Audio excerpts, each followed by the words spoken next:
This is Roman, the Texas real estate advisor.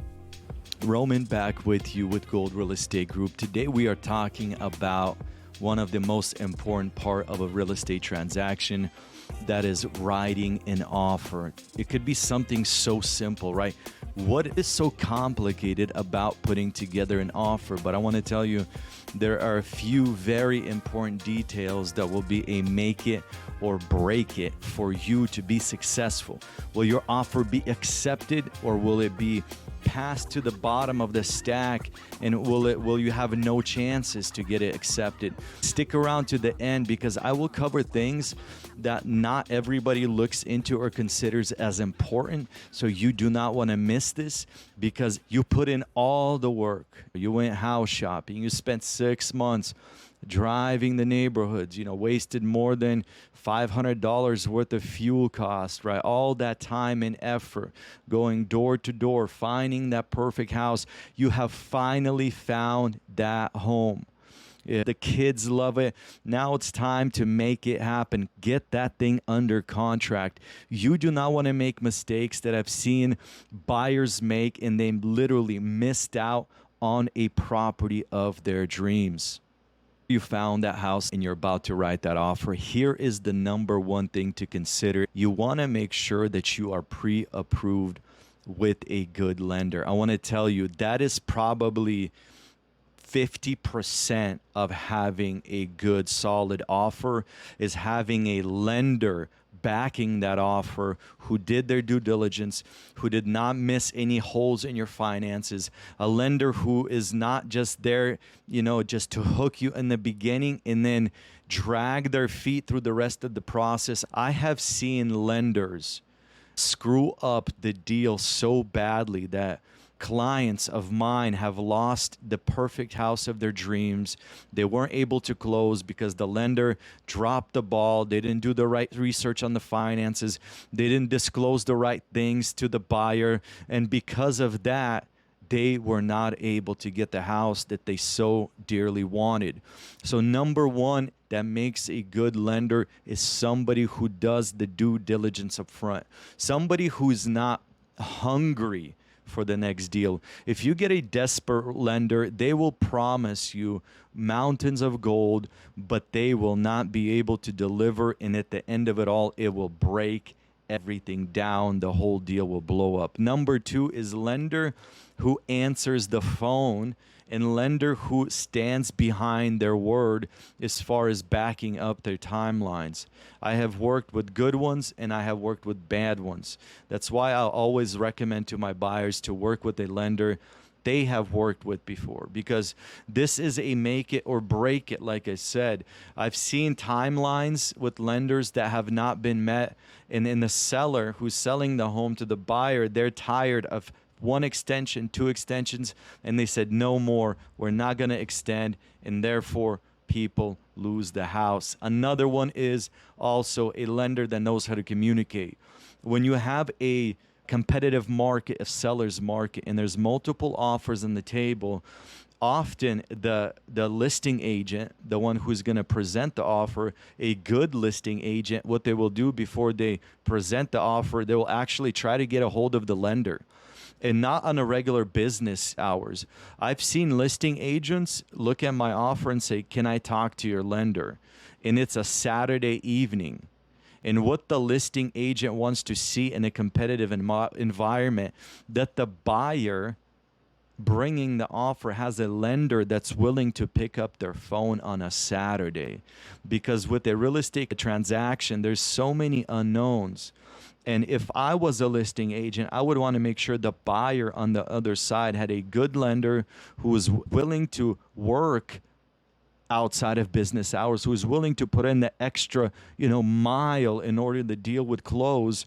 And I would advise my seller to pick the offer that had a good responsive lender over the offer, who maybe is paying just a little bit more, but the lender does not pick up the phone, because that is something that is going to blow up the whole deal. Important thing when you're writing an offer to consider is the history of the house, the listing history. So what sometimes happens is the listing goes on and off the market. It'll go under contract, it'll go through inspection period, it'll even end up on the table of the underwriter.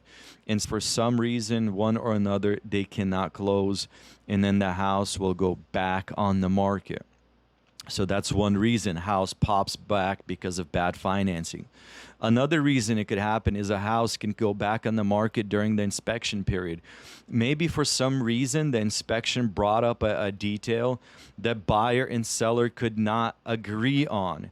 And so these nuances, before you write the offer, what I do for my buyers is I pull up the listing history and I start doing research on the front end. Before we put any numbers on paper, I get an understanding. Okay, this house has been under contract 3 times in the last 6 months. Okay, this house is new on the market and it has a very clean history. It's a good house. So all of these details will literally tell you the story, the background story, what's going on with the house, and it will help you write the right offer. Another thing not to get confused is if the house is on the market less than a week and it has a nice clean listing history, you have to understand that bringing a low ball offer on a house that's on the market 3 days is a waste of your time. No seller is going to pick up an offer that is well below list price on the 3rd day, because first of all, their agent will advise against it, and second of all, this is their thought process. We are only a couple days on the market, we still have plenty of time, let's take this offer and put it towards the back. And so you have to understand your leverage to negotiate the price of the home is 100% dependent on the days on market, how long that property has been on the market. So don't come into the picture, and I've seen this before because representing lots of buyers, I'll have a buyer come to me and they'll bring a listing 2 days on the market, fresh, beautiful listing, beautiful home, and they're going to say, Roman, hey, let's write an offer for $20,000 below asking. And of course, I'll write that offer, but I will advise them and say, you have probably 1% chance of getting this offer accepted. And the question is now, how badly do you want this property? Do you actually love the home and you want to get it? Or are you just kind of testing the water? This is not the property that you see yourself living in. Because if it is a house that you really love and everybody in your family loves, and you're trying to lowball on the 2nd day when there's going to be multiple offers, you're setting yourself up to lose the opportunity you have been waiting for and not find an exact same house like that for the next year or 2 years. Because the low inventory that we're dealing with in this market, you have to be very careful. That low ball offer that you're writing, that you're trying to test the waters, if it's a nice home and in a competitive area, you could be missing a chance to get into the house. Third and very important thing to consider before you write the offer is to look at the property's seller's disclosure. And so the idea behind this is not to get your hopes up too high. It's not to fall in love with the house too much, because if there are deal breakers disclosed in the seller's disclosure and you do not cross those boxes before writing an offer, those deal breakers will come up on your inspection report. And if for you it is out of a picture to buy a house with a damaged foundation and you did not check the seller's disclosure where it's plainly disclosed, you go ahead and you wrote the offer, you got it under contract, you spent all the money on inspections, and the inspection comes up, house with foundation problem. And now you're sitting there with all this time and money spent, and now you have a deal breaker on your hands. So what I'm saying as a savvy, wise buyer, and got to make sure that you're working with the right realtor who's going to be attentive and do the due diligence for you on the front end. Make sure you're not making the mistake. So the idea behind this is pull as much information on the property possible. After you see it physically, get all the paperwork together, pull all the information together and start looking at it. And make sure before you waste all that time and money, on inspections and putting it under contract, you go ahead and look and cross off all the deal breakers. Make sure there's no bad foundation. Make sure the HVAC system is not going out. Make sure the roof is not 25 years old and you need to replace the roof within the next couple of years. If that's a deal breaker for you, I would not recommend you writing an offer on that house. So third thing, very important when writing an offer, is look at all the seller's disclosure. One of those things is also flood zone. Is the property in a flood zone? Because if it is, your flood insurance is going to be double. Your home insurance, which is flood insurance now in the flood zone, will be twice the amount, and you're going to have a very, very expensive house payment. Fourth very important item to consider before writing an offer is being flexible. When you write an offer, understand that the seller on the other side is negotiating their best terms. You're the buyer on the opposite side negotiating your best terms. So don't be, stiff to the point where if the seller asks you for something, you say no, no way, and you break off the negotiation. You have to be flexible. You have to be ready for the counter offer. And where this comes into play is understanding your priorities. It's funny here, I put in my notes, don't trade off a great location for the paint on the walls. And I've seen this before. I've seen buyers who, during the negotiation process, they could not agree on such a simple repair, like a $1,500 repair or even a $500 repair, something so small that could be changed. I mean, the house was in the perfect location. It was the school district they wanted. It was the backyard they wanted, right? It was everything that we looked for. But because a simple, small item could not be negotiated on that contract, the buyer said, no, we are walking away from the property. And so the lacking of flexibility, the ability to weigh out your priorities and say, okay, these are the things we can change. These are the things we cannot change. And so we're willing to actually take the extra cost, the $1,500, $1,000. But what we're getting is we are getting the ideal location for our property. That is number 4. Be flexible when you're negotiating and writing those offers.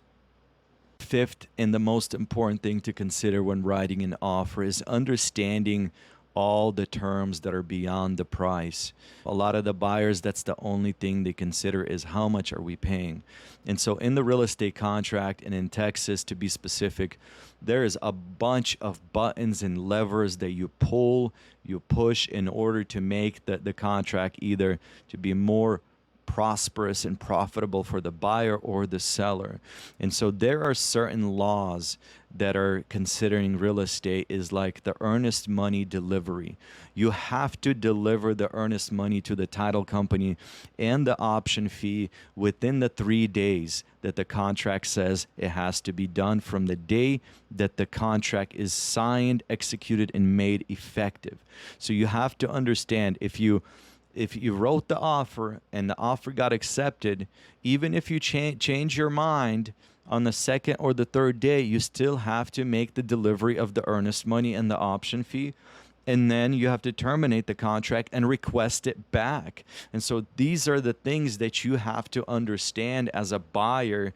And you have to make sure that you're working with a good realtor and that you're asking the questions that, if you're confused about something, make sure you understand. Also, the inspection period. There is an inspection period that is given to you that you pay an option fee for. And during that time, it is your responsibility to inspect the property and negotiate repairs. If you negotiate repairs within that amount of time, usually it's about a week to 10 days, then you have the ability to ask the seller to repair or provide money for something. If you don't agree, you can terminate and you can get your earnest money back. So that is the inspection period. Another thing is the financing contingency. So what that is, that's another very important term that you have to understand. You have a set amount of days for the lender to appraise the property and approve the property. Usually it's about 21 days. So if you're coming on the 20th day and the lender has not yet appraised the property and has not approved your loan, if for some reason they can't get that done on the 23rd day, then you are out of your earnest money. So understanding these things before writing and submitting an offer is a key. And that is why I'm encouraging you, get with the right real estate agent who's going to look out for your interests, somebody who's going to work on your behalf to protect you and to serve you in the best way possible. And if you need help for any reason at all, if you need some advice, go ahead and reach out to me, and I could be the one who guides and leads you through the buying or the selling process. Thank you for sticking with me to the end of the video. That was 5 things to consider that are very important when writing and submitting an offer as a buyer. If you found any value in this video, I ask you, please share it with somebody, comment on the video, subscribe to the channel, and I hope to just continue to bring these valuable videos that are practical, that are something that is tested and tried and can give you an advantage on your real estate journey. Thank you for being with me. I will see you on the next one.